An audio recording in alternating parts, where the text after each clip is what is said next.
अस्सलाम वालेकुम। क्या हाल है सबके। ये सुबह सुबह का टाइम है और इस टाइम मैं छोड़ने जा रही हूँ बच्चों को स्कूल। तो जो है ना, ये मैंने सोचा आज आपको थोड़ा सा इसका रास्ता दिखा देती हूँ। तो बस स्कूल इतना दूर नहीं है, तो चलें, बच्चों को तो छोड़ दिया स्कूल और अब हम बना लेते हैं नाश्ता। और आज मैं नाश्ते में अंडा बनाऊंगी क्योंकि मेरे सरताज की छुट्टियां हैं, तो इसलिए जो है अब थोड़ा सा नाश्ता चाय पराठे से इम्प्रूव हो के साथ में कोई ना कोई चीज़ भी ऐड हो गई है। तो बस ये प्याज टमाटर इस तरह से मैंने वो फ्राई कर लिए और उसके ऊपर जो है ये अंडा डाल दें और नाश्ता आपका रेडी हो जाएगा।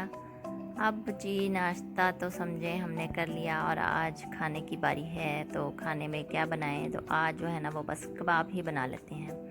तो उसके लिए बस ये देखें, आप ले लें एक अदद बड़ा सा टमाटर है, 2 छोटे प्याज थे मेरे पास और ये हरी मिर्चें हैं 2। तो इनको बस आप लेके और चॉपर में जो है ना वो चॉप कर लें। वो मिर्च भी जो है ना एक पुड़क के जाके परे गिर गई थी तो आपने उसको गिरी नहीं रहने देना, गिरी हुई चीज़ को भी उठा लेना है। वैसे मेरी शेल्फ़ बिल्कुल साफ़ है, तो इसलिए मैंने उसको उठा के तो दोबारा से चॉप कर लिया है। अब ये जो है टमाटर, इसको मैंने अलग से बाद में चॉप कर रही हूँ क्योंकि मुझे ये डर था कि कहीं ज़्यादा पानी पानी सा ना हो जाए, लेकिन नहीं हुआ। तो इसलिए प्याज और हरी मिर्चें जो हैं वो मैंने पहले चॉप कर ली और बाद में जो है ना ये टमाटर चॉप कर लिए हैं। और अब इनको भी उठा के जो है सारे मसाले में डाल दें और सबको आप अच्छे तरीके से जो है ना वो मिक्स कर लें। जितनी भी ये बड़ी अच्छी सी सैलड बन गई है वैसे है, इसको तो दिल कर रहा है कि सैलड के तौर पे ही खा लिया जाए। अब बस आप कुछ ना करें, कीमा जो है ना उसको धो लें और कीमा धो के ही मैं तो इस्तेमाल करती हूँ। मुझे वैसे पता नहीं किया जाता बगैर धोए। तो इसके अंदर मैंने सारा कीमा डाल दिया है और अंदर मसाले डाल दें आप, वही नमक मिर्च हल्दी अपने टेस्ट के मुताबिक और सूखा धनिया सूखा ज़ीरा गरम मसाला। ये देखें ये मेरे बॉक्स कितने अच्छे हैं, इनके साथ कोई खलारा नहीं पड़ता, बड़ी आसानी से चीज़ें जो है ना वो मैनेज हो जाती हैं। अब मैंने इसके अंदर पार्सले और थोड़ी सी ब्लैक पेपर डाल दी थी। असल में मेरे पास धनिया नहीं था, तो मैंने फिर सोचा पार्सले ही डाल देती हूँ और थोड़ा सा मीट टेंडराइज़र वो भी डाल दिया और साथ में ऑयल भी डाल दिया। अब आपने क्या करना है, सूखा धनिया जो है उसको थोड़ा सा कूट लेना है और कूट के जो है ना उसको आप इस मसाले के अंदर डाल दें। और चलें जी, अब बारी है इसको मिक्स करने की। सारे मसाला जात जो है ना इसके अंदर डल गए हैं। और यहाँ पे वैसे ये बड़ा फ़ायदा है कि मसाले जो है ना वो बिल्कुल अच्छे साफ़ सुथरे से मिल जाते हैं, तो उनको चुगना नहीं पड़ता कि वो जैसे अम्मियाँ कहती हैं चलो बैठ के दाल चुगो चावल चुगो तो अब जो है ना वो वाला सारा सीन ख़त्म हो गया हुआ है। ना ही चावल करने पड़ते हैं इस तरह से साफ़ और ना ही कोई भी दाल ना कोई मसाला। सारा माशाल्लाह से बहुत ही अच्छी चीज़ें साफ़ मिलती हैं। काश कभी इस तरह की साफ़ चीज़ें, इतना अच्छी चीज़ें पाकिस्तान में भी मिलती तो क्या ही बात होती।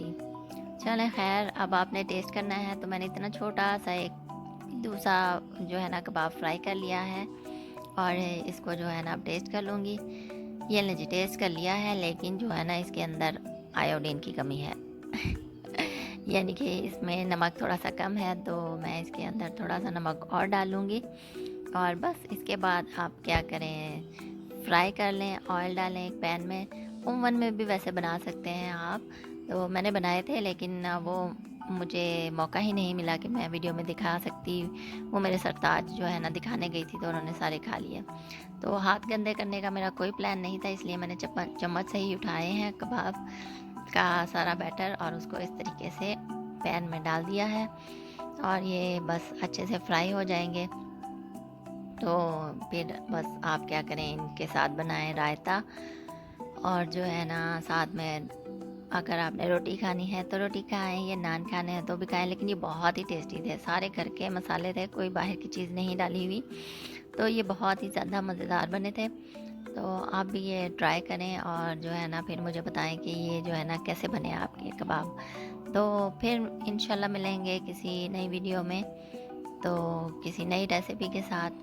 तो अगर आपको वीडियो अच्छी लगे तो लाइक करें और सब्सक्राइब भी करें और जो है ना मेरी वीडियोस को देखते रहें। तो ये देखें जी, कबाब जो है ना अब बिल्कुल फ्राई हो गए हैं, लेकिन चूल्हा बहुत ही गंदा हो गया है। कबाब की मेहनत के बाद आपको चूल्हे की मेहनत भी करनी पड़ती है। तो चलें ठीक है, फिर मिलेंगे किसी नई वीडियो में, तब तक के लिए अल्लाह हाफिज़।